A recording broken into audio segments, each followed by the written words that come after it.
Pembunuh Murdani ditangkap oleh jajaran Polres Aceh Timur. Tersangka yakni Ferry Reski Jahari, umur 24 tahun, warga Jalan Priwa 2, Kecamatan Medan Timur, Medan, Sumatera Utara. Berikut informasinya. Wakapolres Aceh Timur, Kompol Worosidi mengatakan, motif korban tega menghabisi nyawa korban karena tersangka dendam dengan korban.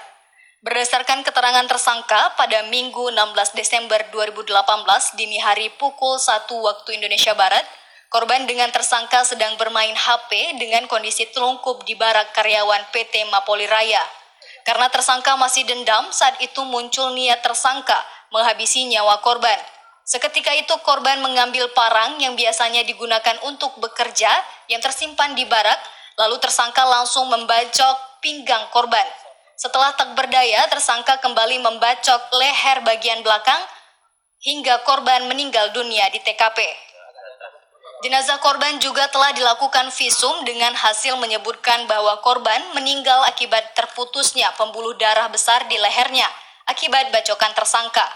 Akibat perbuatannya, tersangka dijerat dengan pasal 340 JO 338 KUH Pidana dengan ancaman penjara seumur hidup. Dari Aceh Timur, Said Maulana, TVRI melaporkan.